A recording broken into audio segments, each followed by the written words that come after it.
are back with our guests, guys.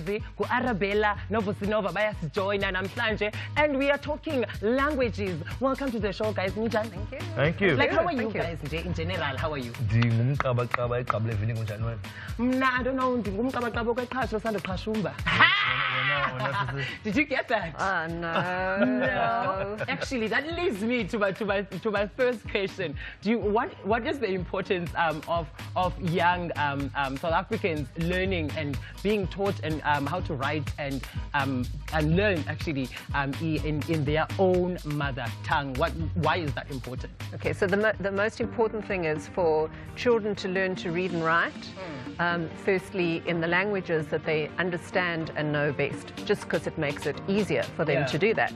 And then to continue doing that so that they develop those languages and able to use them in different ways to express themselves and to communicate. Okay, Busi? Well, I mean, I think first of all, was expressed as better language. You know, and I think at some point, because we learn languages, at least you have to master one. You know, and what better language than your home language? So that your kids, so that they can teach their kids as well, and so on and so forth. Yeah. Okay. So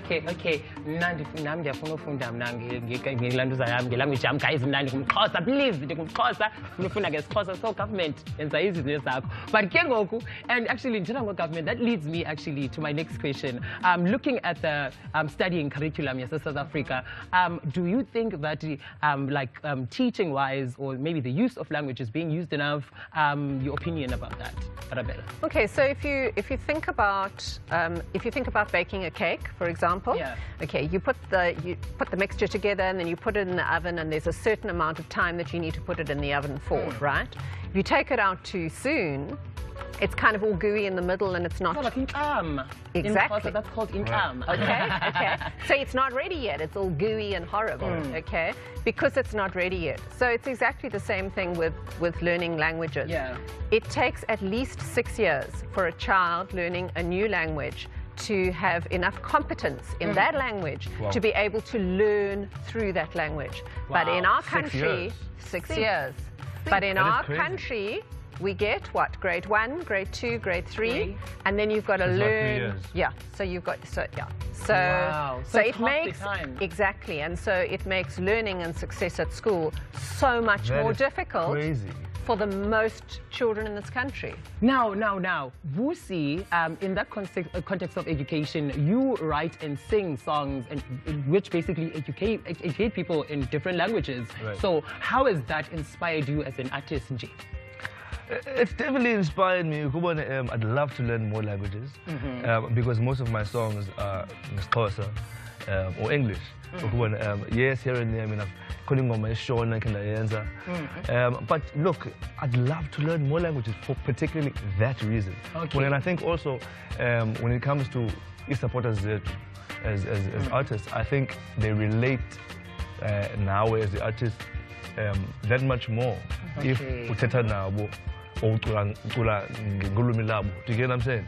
Wow. So I think it's very important, Wow. Okay, guys, don't go anywhere. And you guys at home, they are not going anywhere. They'll be here with us throughout the show. But for now, we sat with Sjava in this same couch. Let's hear what he had to say. Not just isiZulu kahle kahle ukwazi ulimi lakho, because the problem is that now we believe when you speak English uhlakaniphile, you understand, and actually look down kubantu abangasazi isingisi. Kanti isingisi akusona sethu, you understand me? As much as usikhuluma isingisi sakho kumele usazi isintu sakini. If umXhosa, you need to know how to speak your Xhosa. If umSotho, you need to know how to speak iSotho sakini. If umZulu kanjalo futhi. Ngcono ube nako kubili than having isingisi kuphela ungalazi ulimi lakho. Kuningi ozokuthola olimini lwakho nokubaleka ukukhuluma ulimi lwakho, ngoba enkulumeni kunefundisa ethi kunezaga, kunezisho. You can't just know about them past tense and future past tense ungazi ngezaga nempambusi zokwenza yenza nokwenziwa. So it's very important to know language yakho.